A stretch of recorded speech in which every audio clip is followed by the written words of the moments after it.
would put everything. Okay. I would put this. Like when you get clarification today, you're gonna figure out exactly what's going on. But you find out if it's all the forms are expired, or it's just one person's certificate. It's a big difference. If it's the actual form that's expired, that's just printing out the new one from the IRB. If it's someone's certificate that expired, that's another problem. Someone's certificate, like which certificate? You have to be certified to do those. Like either the PI. So, is this the form that's expired or someone's certificate? Okay. I don't know. You have to find out. Okay? Because if it's the form that's expired, you just print a new one. If it's someone's certificate, that for sure would be a deviation. Right. Oh, like I know there's lots of Kobe's certificates. Like, yeah. We have to look at the date. No, it's not. It was under mine. Okay. So it's good. Then you know. Right. But still, you put in your report, okay? Yeah. Because this is what a monitor would do. Alright, so that's a good one. What else did you find? I saw it yesterday. They were missing CVs and licenses. Okay, so reg binder. CVs. Whose was missing? I didn't see anybody's. So I would think to see Dr. Kellogg's CVs. So it's a good one. So how do you know whose CVs is missing? The people that are on the delegation log. There you go. There you go. Yeah, see? You guys know. Delegation log. Otherwise you don't know who needs, from whoever's on delegation log needs CVs. If they're a clinician, they need a medical license. What else do they need? They need other things too. What else do they need? GCP training. That's right. What else? Should I just wrap them up with the certification? Yeah, see in the report you detailed. You have to put everything. So that What else? You both have one on your CV too. the ICH. Yeah, that's GCP. Oh, There you go. There you go. What else? What else? Did you guys check the most important thing? Training log? No. I did look at it. And? What did you discover? Training log. There was one training done Okay. by the CRA, I guess. Okay. Probably at SIV. Right. Have there been any amendments since that training?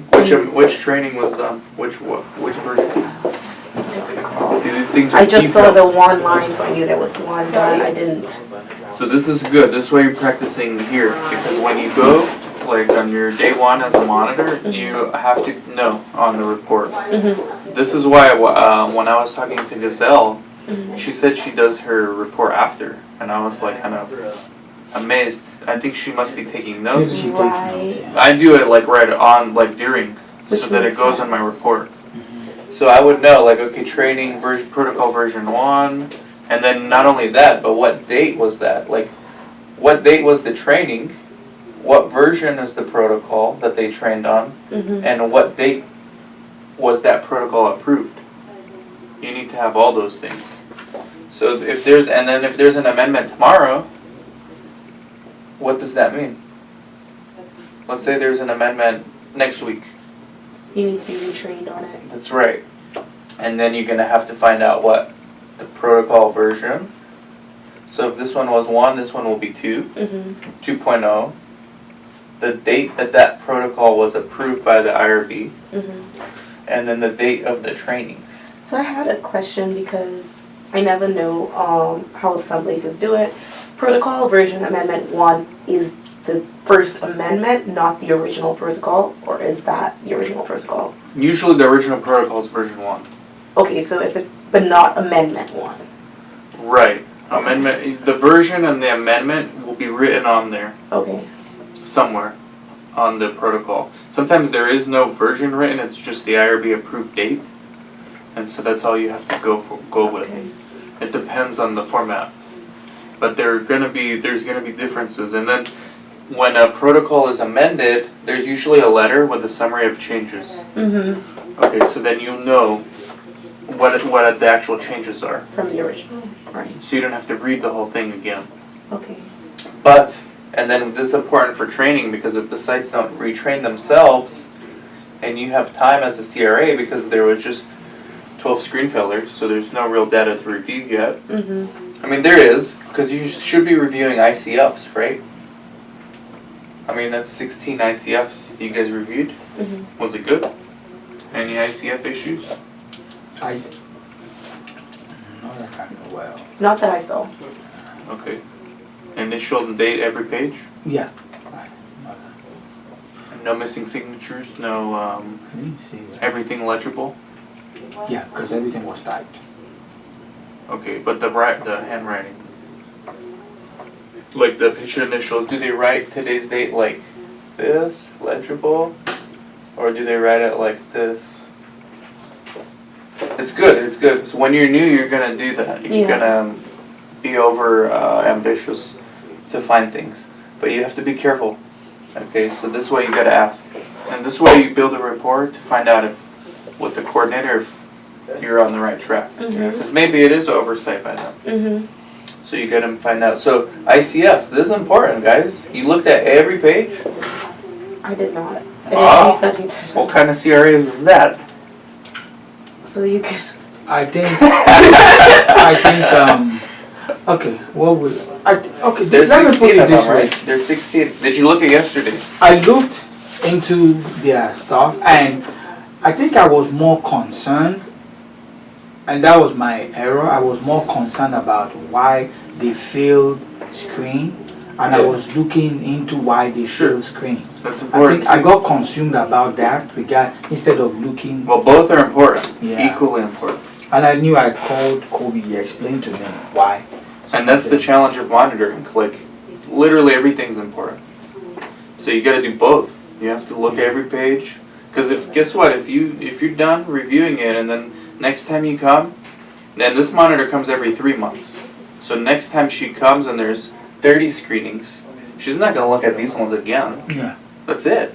So if you miss one, and an auditor comes in later, they find all these ICF issues, they're gonna look at who's the CRA, what are they doing? But you practice. It's way more detailed than most people think when you're monitoring. But you are right, that's very important, the reasons why. We talked about that. But these things too, Yeah. okay, like those things matter. Right. The last one was the last one I think I have. Kristen, the phlebotomist, she is not on the delegation log. Aha, okay, so she needs to, right? Action item. And then what will she need? She would need training to do that action, draw blood, Yes. ship the samples, etc. Who's processing the labs? I think it's Kobe and Monica. Okay. But they're drawing the blood, yeah. Right. So now sometimes sites in their SOP, if they're just doing phlebotomy and not processing labs and nothing else, they may not. It depends on the site's SOP. Okay. On top of the If that person actually needs to be on the delegation. Okay. But if blood draw is an item on there, then you can argue they need to be. It's because I saw mock Enriquez, Oh, and he was there for drawing blood, but she wasn't. So now you're onto something. Yeah. Okay, there you go. So that's the action item for sure. Kristen, and then what is she gonna need? We're gonna need this. Yeah. We're gonna need this. Because I think she's medical assistant. This. I don't think she needs this if she's not processing labs. And be added here. Training log, right? She may not need training log if she's just drawing blood, but they should have a note to file that she was trained on the. They should still do it. They should be err on the side of caution. I would have them train. So that needs to go on your follow-up letter too. This follow-up letter is gonna be good, guys. Kobe's gonna be happy. Right. I sent you the template yesterday. Yes, I got it. They're by sending email. follow-up letters. Oh, yeah? Template? Thank you. I didn't see it. I emailed it. I saw. You got it, right? I just I saw got my mine. resume, the video. Any more action items, guys? Action items 101. That's at the end of the day what you're doing. And then, like, let's say you came again, Mm-hmm. you would look to see if these action items were resolved. Right. And I wanted to ask this question. When there's no violation noticed or recorded, so here, I just put no, or do I say NA? You could put NA. Okay. The sponsor will usually tell you, like your lead CRA will tell you what they prefer. Okay. You will learn, and you know that's everyone has different preference. Okay. Now it says as the 1572 been updated since last visit, I wrote NA. I mean I put for NA. Because it wasn't right. So NA, you would put no. Okay. You would put no. Because honestly, I don't know how best to respond to no on NA. Yeah, because NA would be Like there's no way of verifying it. like there's no screenings, and then they ask you if there's been any SAEs. okay. And kind of I was walking a fine line between should I say no, or because sometimes no means it never happened. Yeah. NA is okay. I can't I determine. think but no it's is like if possibly it's a possibility that it was a yes, happened. Okay. and then NA is impossible. Okay. Then which other thing again? I knew I observed. I had a question. I think we were supposed to go through it. We ended up not. Emergency code break envelopes. What are those? Ah, okay. So most studies are double blind, right? Mm-hmm. So, you know, both the staff and the patients don't know what they're getting.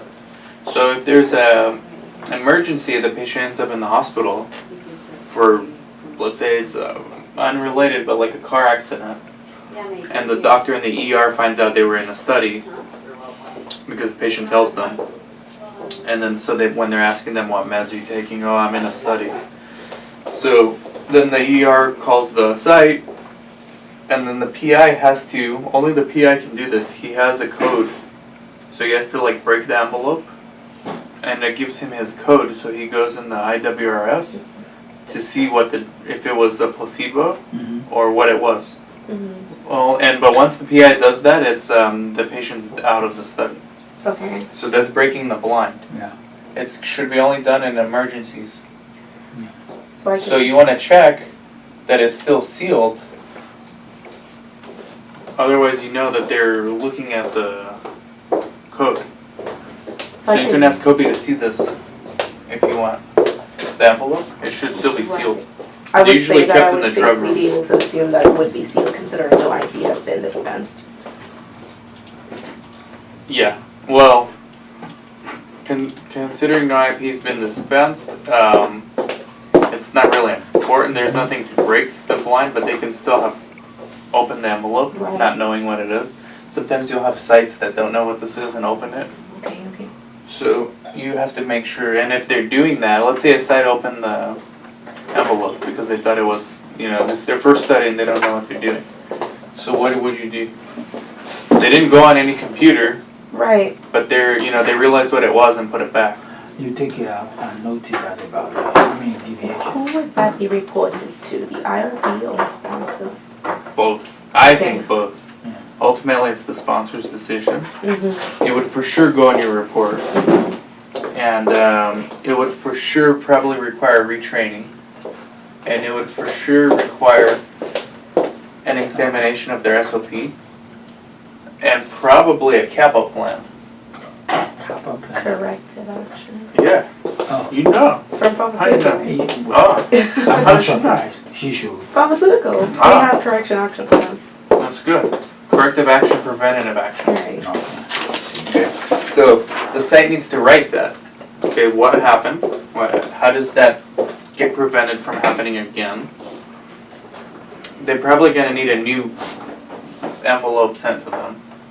Because those envelope, I've honestly never seen one because I've only seen the outside. I haven't never Seen opened the one. inside, yeah. But I think it's a code for the PI. Only the PI can open it, and it's a code for him or her to go on the IWRS and enter that code, and then it will tell, it will allow him to look at the subject and what drug they were assigned. So that's what it is. But if that's open, it's not a good thing because it should be sealed. So most likely they're not opening it. But if you have again an experienced site that it's their first study, they don't really know what that is. They just open it. That's an issue. Okay, you have to check. You have to check. You can't assume. You can't assume just because they didn't screen. Because if you don't look, and then the FDA looks later, you know, they'd be like, "What the heck is going on?" Maybe the CRA opened the envelope. You want to just protect yourself. Right.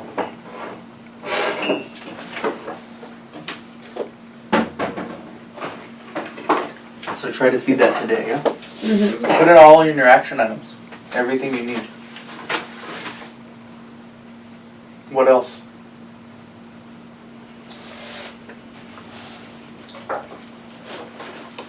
What did you discover? The CAPA plan's good. Corrective action, preventative action. That's good that you know that.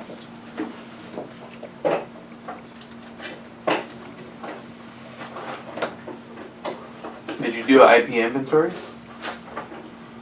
to make sure they're all there? We went there yesterday. Okay. Some sponsors will have you in the report do an actual inventory of like each box. Right. Or each vial. Did show us a list of that. The Okay. previous CRE, she had the list. There's a of list. them. Well, not the list. I guess the form that she used to go through each box and say whether Yeah. they were used or not. So there's usually two forms: a master IP log that goes in the rec binder that has all the well, right now no subjects assigned, so it has all the IP in the inventory. And then whenever one gets assigned to a subject, it's written here date that it was assigned and then which subject. And also each subject should have their own subject IP log. And these things need to match up. And since this is a study with pills, you're also going to count the pills. Not now because they're all sealed, but if patients are in, you're going to count the pills. Monica's going to do IP accountability with you today. You're going to learn how to do that. But you're actually going to count the pills from here. You're going to calculate, all right, you're going to learn today how many the patient should have returned, all right? And then you're going to see if that matches up with this, if it matches up with this, if it matches up with EDC, and if it's a protocol deviation or not, all right? So this takes some time too to do IP accountability. And a lot of CRAs don't have time to do that, so they just keep pushing it back. Right. And then you get to the closeout visit, and you have a mess because this has to all be accounted for at the closeout visit. Now you do It's a lot. emergency matter and arithmetic. Yeah, pretty much. So don't forget about this, okay? Very detailed, very important. You do have to look at big picture, but you also have to look at the little stuff. Okay, like this example with the legibility, and then the reason. I mean, it's, you know, they're both important. Yeah. You know, you have to pay attention to those things. Just like master IP log, subject IP log. Right now it's easy because there's nobody. You're right when you said it's easy because it's nobody right now. But as soon as someone gets assigned and they start returning, and these are subjects with mental problems, so sometimes they lose bottles. So then you're not even going to have a return date. And then you're going to need a lot of note files. What happens if a subject doesn't return a bottle? What do you do if your site is missing a bottle from a subject?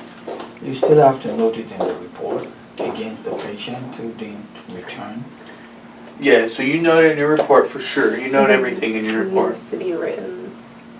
But what does the site need to do? Like, what do you tell the site to do? To reach out to the subject and see if he has used it or not. Yes. Or if he can bring it at the next visit if he finds it. Yes. But the issue there is how. So we what if the determine- site, how do you know if the site did that? It should be in the, they should note it in the subject, what's it called? Progress note? Yeah, progress note, that they reached out to him, if either he brought it or not, or they should just, should be there. Progress note? But what else though? Because there's another thing, let's say there's 3 attempts, okay? And the subject's just not answering the phone. Then you might have to, You mark it as not returned? yeah, Well, you go to yeah. the SOP. What's the Regarding site SOP about that? what to do if you might, because of that, remove the patient. Well, but so there's, most sites in their SOP have a certified mail, okay? You have to, after the 3 documented attempts, I know Sinead talked about this. Yeah. Yeah? Certified mail. Well, I know Chris must have talked about this. Certified mail. It's documented. Okay? That's the last thing you can do. After that, the FDA says it's fine. You know, as long as this is documented, 3 attempts, 3 phone call documented, and then a certified letter, that's all you can do as a site. But if they're not doing that, you as a CRA need to make sure they're doing that. Most sites are not going to do that until the CRA tells them. Yeah. Sites are just going to tell you, oh, the patient, I'm not able to get a hold of them. And then you're going to say, oh, okay, but in the notes, I can't see that you even made a contact. So phone call, certified mail. Yes. Very important. They will ask you maybe in the job interviews. Maybe. Who knows what they ask you? Yeah, they're gonna ask. You could ask anything. Or they can ask none of this. It's possible. And just ask what kind of cat you have. That'd be great. And do you put them in a hotel? So that I'm very sure they always ask is how you work with people. Yeah. People with different mentalities and how do you call it? Who relates Interpersonal skills. interpersonal skills. There's and always people- 3 types of interview questions. There's the scenario based, which is what we're going through here, because that's what you need help on. There's like your previous job experiences, what you know, how that is, and then interpersonal. Interpersonal, like the one yesterday we did with database lock that we read on the PDF. That was a scenario based one. Most people don't need help with the interpersonal ones. I mean, if you need help with that, you just need to take another class. But this is like the scenario-based one. Or you can read a book for those ones. Interpersonal. So the certified mail, what you need, that is just like the post office information. The receipt. The receipt. So Yeah. that should just be once or twice. Once. Okay. But again, SOP. Okay, most sponsors require once, but if the site SOP says 3 certified letters, which is excessive, but what if they do say that? And then what, they have to do it. Yeah. Or they need to revise their SOP if they're not gonna comply with it, Okay. right? Yeah. Yeah, come on in, let's get a happy hour going. Who wants coffee? Yeah, okay, I want- thank you. A little bit. I want 3 cups.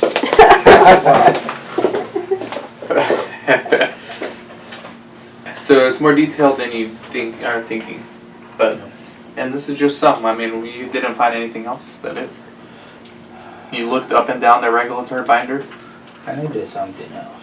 What about SUSARs? Are they sending SUSAR reports, safety letters? I didn't see any. You didn't see any? No. Okay, maybe there's none yet. Yeah, it might be not. You didn't see newsletters? Newsletter. What about IRB approval of protocol? I saw IRB. IRB expiration date of site? I saw IRB, yeah. When I does think site, it's, when does site, Something 21st. It's the 21st of the month. for what? I remember the date is 21st of the But for month. what? For the site or For the? I think it's the site. Okay, so there's the site renewal. I did not see I that. think it's the site. That's something important, that's 21st. important. What if it's expired, guys? No, it's not expired. I know No? it's the 21st of the month, but it's not expired. So the site, just like the protocols, have to get approved. Okay, the sites the sites permission to do the research study is up for annual review. So you need to make sure that there's no IRB that there's no IRB expiration on the site renewal. Mm-hmm. And it takes a few days for the IRB to do it. So it needs to be done right away. Right. So you gotta know the dates, and your reports guy is gonna ask you, when is the IRB, when is the site expiration date for the IRB? It doesn't ask in the report? I have to open the report. Okay. Yeah. Okay. Wow. Yeah, see if it asks, because usually they have you put the date. So this is why it's a lot of details when you're a CRA. Right. I mean, everything is important. Let me see the report. Yeah, I'm putting it up now. Oh. So some of it are still here, but I've written in so many places because of my Okay. former report. That's okay. IP. Did you look at the lab kits? Yes, we went into the lab, we saw Okay. that. Are they all are they expired? Any of them? No, What if a site uses an expired kit? that's a serious deviation. Okay. Did you make sure that that didn't happen?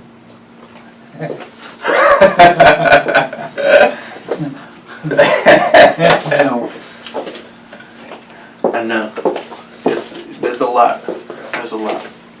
Yeah. Expiration dates. And so how do you prevent it? Well, that's an interview question. I'm How gonna do you stump you prevent guys right now. I'm gonna stump you like the guy yesterday on Facebook. Yeah. How Okay. we prevent it is. How do you like- prevent CRAs site from using an expired lab kit in the future? How do you proactively make sure that that doesn't happen? Because from I believe that every visit I have to take an inventory of both lab kits and IPs. So if, for example, I walk in here now, I see the kit that's expiring in December, I'm gonna note it. It's still usable. Yeah.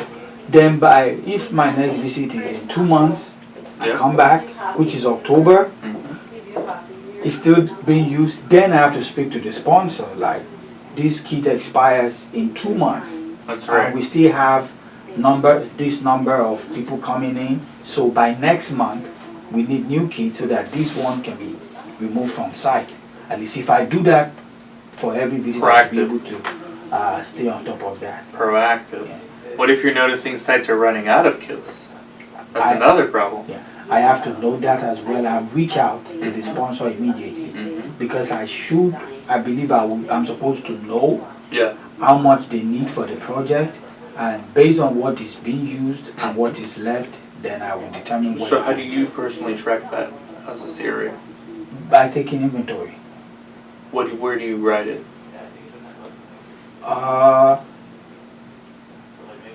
It should, Excel or? no, I think. You can. It's up to you. Oh, okay. They're asking like how you do that, how you keep track. Because Okay. that doesn't. I mean, that goes in the report. Or But is personal that how you keep reminder. track? Like maybe you take detailed reports and that's how you keep track, or maybe you keep a separate Excel file for you.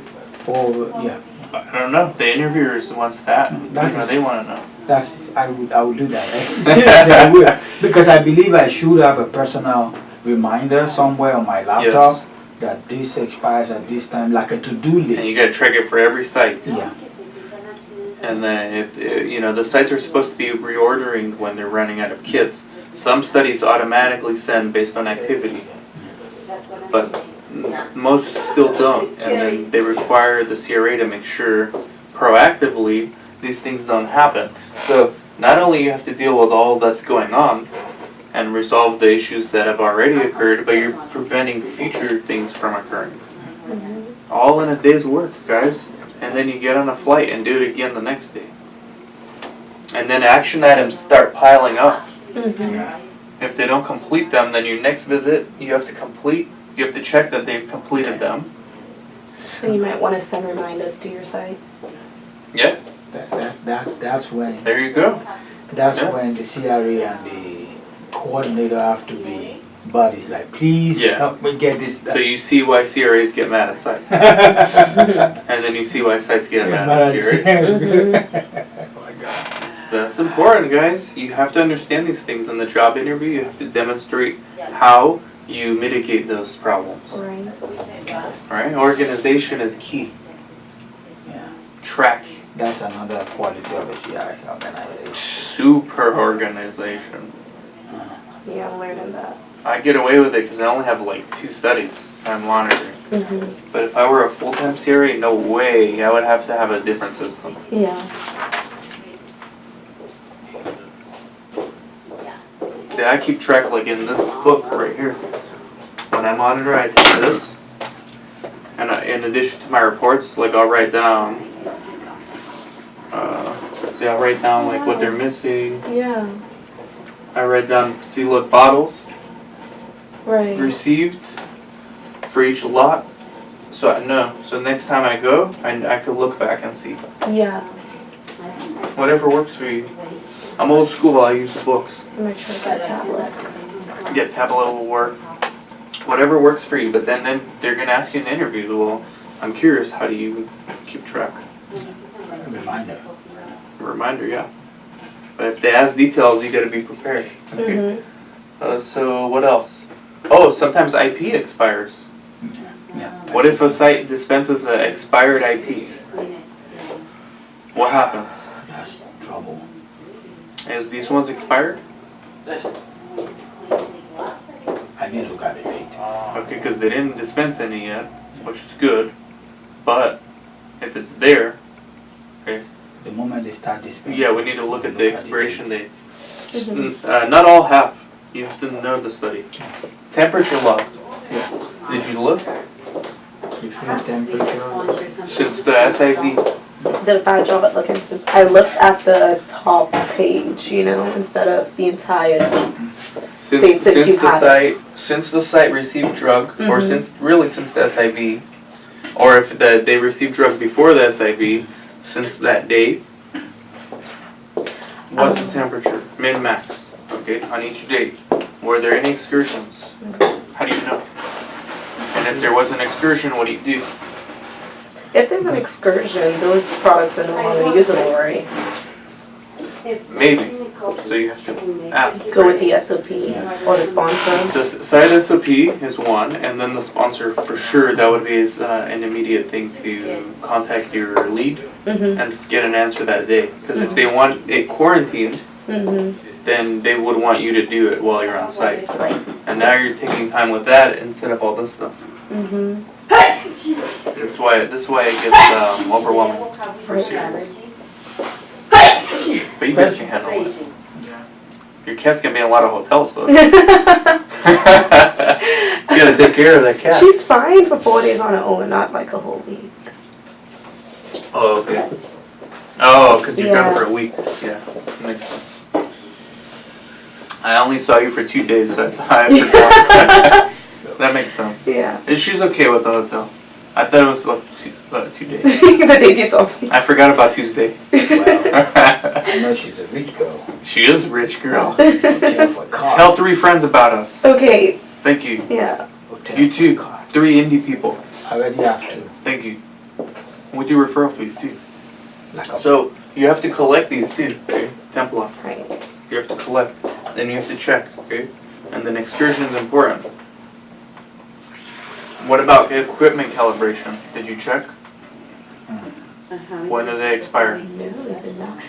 The equipment, would that be, the only equipment I saw being used was the EKG? No. How do they do vital?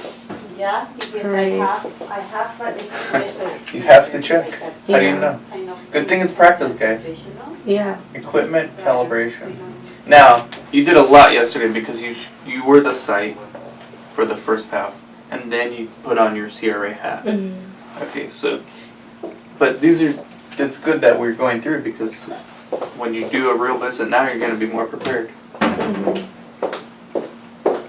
Equipment calibration. Important. Weighing scales, blood pressure I looked at the cuff. weighing scale. You did? So I was standing in front of it, so Okay. that's one thing I checked. That's good? Current? Yeah. Okay, good. What if you notice it's not? It needs to be calibrated before it can be used to collect data. That's right.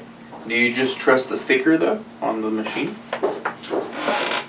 What if the sticker says expired, but the site says, no, he came, he just didn't put a sticker. I trust the sticker. But what else is there? There's a log. Usually when these guys come Right. to calibrate, they give a log. Mm-hmm. Equipment calibration log. Okay? So there's the sticker, which is less reliable than the log. Okay? The log tracks what the guy or gal, Mm-hmm. it's 2020, looked at. And Okay? in that case, we would just ask them to replace the sticker if the log shows that he did come and calibrate it. Correct. So the log is what is important. Okay. The sticker's good too, but the sticker may show expired when it's not. Right. So there's a lot more that you have to get. What about California Bill of Rights? We're in California. Yes. You saw it? Yes. Okay, good. And then you gotta know the individual state and local regulations. Okay, California has a Bill of Rights for research subjects. I don't know what other states, honestly. I think New York. You would have to Google, like, New York. New York research regulations, or like maybe ask your lead Mm-hmm. what the regulations are on those. But I know in California it's Bill of Rights. Thankfully most states don't. They don't have that. But California does. But I don't know other states, to be honest with you. Yeah? New York has Bill of Rights? I think they frame it another way, but I know they have. Okay. Yeah, you have to know. Yeah, ideally, you will know where your sites are, and then before you go, you do some homework to see. Mm-hmm. And if you don't know, like if you're new, ask somebody there. Mm-hmm. Ask your lead. What else? Financial disclosures, you saw for everybody? Yes.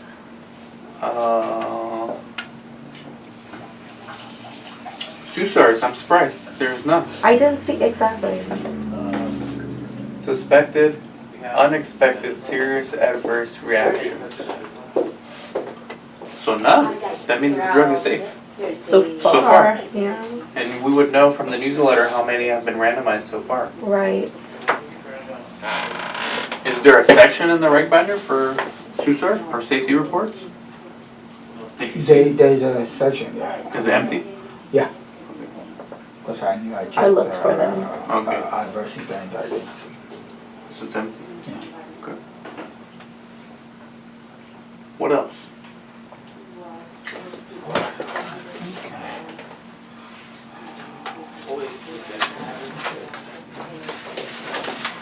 You see how any of these are possible interview questions? Yeah. All of them are good questions. Yeah. What do you do if the sticker shows expired? Right. If the sticker shows expired, I want to know the last time they came for the calibration and why the sticker wasn't changed. Mm-hmm. So if the sticker wasn't changed, it means they did not come for calibration, or they came, they failed to sign the calibration log. Yeah. But if they don't sign the log, then they need to come back.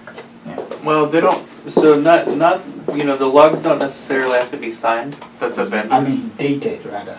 No, it just needs to be listed, all the equipment and what dates. Yeah, what date he came Right. or she. Okay, like labs there? Huh? Labs results, they're in your desk? Mm. No? No. Oh, did you check Oh, lab okay. results? Lab result? Yeah. Okay. Were they all signed? Okay. Dated, NCS, CS. Let me see. Anything missing? Labs? Labs? CS, NCS. Initial and dated by who? Labs. Who can sign labs? I think the PI. No. Is the PI or the coordinator? PI or Coordinator. no, unless the coordinator is medically trained professional. Sabai? Correct. If they are licensed in the state, make those assessments. Okay, so not the coordinator. But you gotta check, okay? Are the labs being signed Sign, in a timely manner? Yeah. That's another thing. You gotta look at the dates that the lab report was received and what date they're being reviewed. If it's more than like 2 weeks, that's a problem, right? Mm-hmm. What would you do if you discover that? You will call the person in question, you tell the PI, ask the PI what's going on, that you need everything done as it goes. Let's say PI is not there. Then you speak to the appropriate person that you wanted, you appreciate if they sign Speak to the coordinator. as Yeah. it goes. Action item. Maybe what if you notice this is a repeated trend, not just one time? Then I have to speak with the project manager about it. Yeah. Then it becomes Maybe a problem. Kappa. It becomes negligence. What if they're missing CS and CS on the lab results? That's really important. Yeah? Did you guys check? We need you guys to check. Come on, you're the CRAs. Every CS or NCS where it's boxed should be checked, right? Yeah. What if something's checked CS? Then that could be a deviation. No, if something's checked CS, it means clinically significant. Yeah. Mm-hmm. So, what would happen? What should the site do in that case? If it's, I remember we talked about this. Yeah, in that sense, you still talk to the PI about that and ask, because like if something, I'm trying to remember the example he gave. Like if you notice in someone's weight, like between the last visit, vitals, and the new, let's say, his heart rate. Is he heart rate you use or what? It's let's say 75, and you notice the next one is like 100 and something. You want to ask what's going on to see if the PI is actually on top of what he should be doing. Yeah, if that's a AE or not. Yeah. But what about if this is if PI saw us and that they put clinically significant? What do you expect the site? What do you expect to see next in that source? That it was addressed to see what's going on with the patient. So, if it's CS, Mm-hmm. you're gonna check, is this part of an existing medical history? Okay. Or is this a new AE?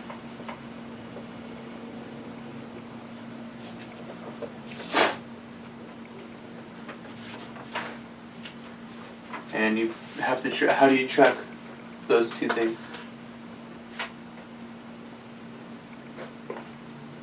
If it's not part of the medical history, then it's probably. That's right. So in the source of each subject, there's a AE log, and there should be a medical history usually at screening, there's a medical history. So, and you better see a progress note from the doctor or the site, something. And usually, in the SOPs, will So- tell you what the site needs to do. We did talk about that. We talked about in real life scenarios where sometimes the CRE and the doctor may not agree on whether something is clinically significant Yeah. or not, or whether it requires a note or not. Oh yeah. We had a monitor from hell at another site tell the PI, because the PI put NCS, Right. and the monitor tried to argue with her that it should be CS. And the monitor called auditors in there, and the auditors said this lady's stupid. She's not a doctor. Basically what the fraud. auditors told the PI, and the PI said, I'm not enrolling in your study anymore because of this lady. That's crazy. And she's a senior CRA. But let's say there's no argument. The PI Yeah. says it's CS. It should be in the progress notes for sure. And Yeah. what does the site say they should do in these cases? Usually, what? Redraw. Mm-hmm. Okay? Redraw. Now, what kind of visit is that? What's that visit called? If subject comes in. Unscheduled. There you go. Yeah. Hey, you guys know. Okay. That one you got. If they ask you that one, you got it. Mm-hmm. Unscheduled, you know it. That's right. And if it's still CS, Then it's and an it's not part of med history, Mm-hmm. That is an E. then it's an AE. And should the subject be allowed to continue? No. But how do you know? That's based on if the it's PI's an AE. That's discretion. right. You Oh. don't want to turn into that monitor. Wait, if it's an AE, or no, if it's medical history, I think it will rest with the PI. That's right. If it's It's AE. always rests with the PI. Okay. Okay, now some studies allow the PI to adjust the dose, even if it's blinded. There's higher and lower dose that they can adjust. Mm-hmm. So if you're seeing the CS, the PI thinks it might be related to the study drug, he could lower the dose. Mm-hmm. And if it's placebo, it's not going to do anything, but it's, that's the right procedure to do. If it still doesn't get better or it gets worse, then the PI has to make the right decision of what's going on with the patient. So you want to look for dosage adjustment. Yes, if it's an option, dose Right. adjustment or rescue meds. Okay, maybe the PI prescribes like another medication for that condition. Mm-hmm. Then you gotta check. Okay, then what do you check? If the PI, CS, then they Mhm. came in again. It's still CS. PI writes a prescription for I can't think of any drug right now. Let's say it's a high cholesterol, so they assign a drug for cholesterol. Okay, is that okay? Well, now you need to cross-check between concomitant medications. There you go, ConMed. Okay, but what else will you check? Do you assume the PI knows the protocol and the drug is okay? Or is it an exclusionary prohibited med? Right. So you want to check the inclusion-exclusion criteria again. Sometimes PIs forget because they're thinking like clinicians. Okay, well this person's getting high cholesterol. I'm gonna write a prescription. Mm-hmm. That's it. But then the coordinator says, okay, good, because they're not gonna argue with the PI. And then who's left to check if this is all okay? CRA. That's right. It's all on you guys. All the pressure. And what if you don't look at that? What if you don't notice it? And then the patient gets a bad contraindication with the study drug. Well, one, it's bad for patient safety. Two, that patient might need to be pulled from the study. Exactly, but whose fault is that? For It's your not fault. seeing the CRA. It's your fault. And the serious things can happen. Mm-hmm. And that doesn't leave when you go to a new job. If something serious happened to that patient. If you could have had something to do to prevent it. Right. Even though it's not directly your fault, but you need to. That's why it's stressful too. Mm-hmm. It's real life. Just be careful, alright? Especially when you see meds, lab results, EKGs, and then you're seeing the medication changes. Always check, okay, is it exclusionary? In the protocol, like, there's a reason why they have exclusionary meds. Because they have a reason to believe it may react with the study drug and cause Mm-hmm. a serious condition to occur. Like fainting or even heart attack. Who knows? Right? So you gotta check. Because PI's busy, seeing like 50 patients a day. He's just treating like a doctor. Okay, coordinator is busy too, and they're like, okay, doctor took care of the patient, it's okay. And it's in the ConMed log and everything's good. Well, how do you know? Mm-hmm. You have to check. Gets stressful. Very, very much. So be careful with that stuff. But you're right, and this study is easy because no one took drugs yet. Yeah. But it gets harder. And I it's still believe detailed. that. It's still a lot. Mm-hmm. You guys feel confident? More confident more confident now than before I came. Good. You should. My eyes are open to what I'm not looking at before.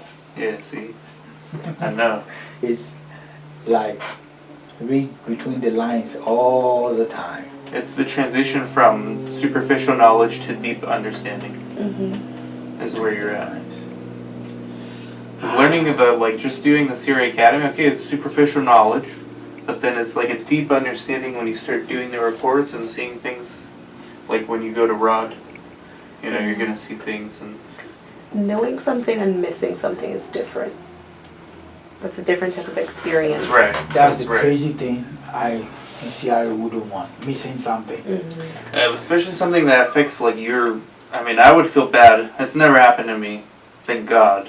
Yeah. But I would feel bad if I found out a patient died Because someone and I could have stopped it maybe. Yeah. And I didn't want to check the protocol because I was busy. You know, that would feel bad. Mm-hmm. Even if maybe it happens and you don't even realize that it's because of you. But you can always do something to look out for patient safety. So even though CRA doesn't have interaction with patients, you're still you're still responsible in some way of patient safety. Mm-hmm. Of course, the main responsibility is the PI and the coordinator, but they're human beings, and that's why they pay you guys to do what you do. Mm-hmm.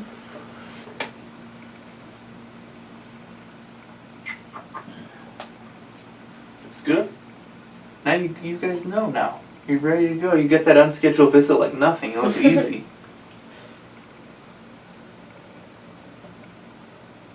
Yeah, you guys know. You know. You have any other questions? I think I'm thinking about.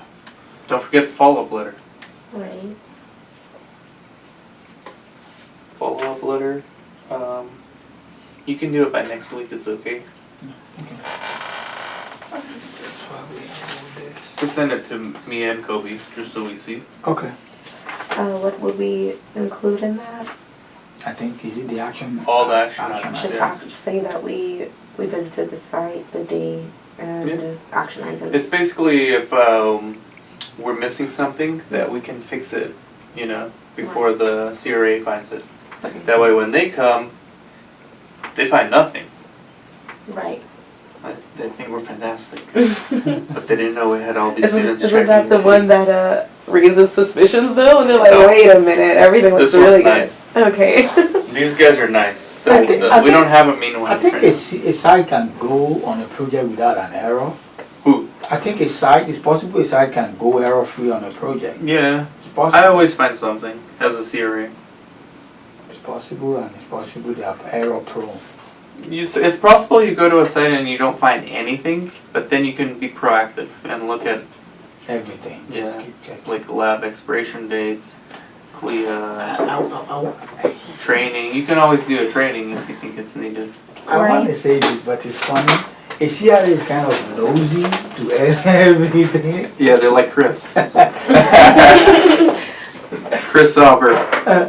CRA is kind of nosy. I mean, whatever it takes to complete your report, keep patient safety in mind. In my opinion, that's the most important. Mm-hmm. Another one that mistakes are made is on the randomization visit. If the inclusion-exclusion criteria is not met, Mm-hmm. but the site thinks it's met, and then the CRA doesn't really check, so they think it's met too, because they trust the PI, knows what they're doing. And then it turns out the patient should have never qualified. Maybe there was like a small line in the medical history that's exclusionary, and then something happens later, like a bad outcome. Mm-hmm. That's also a very important CRA role. You're like basically the extra set of eyes to watch out over these, because these sites are busy. They see patients, they treat patients, they do other studies. Like sometimes they make mistakes. This is a lot.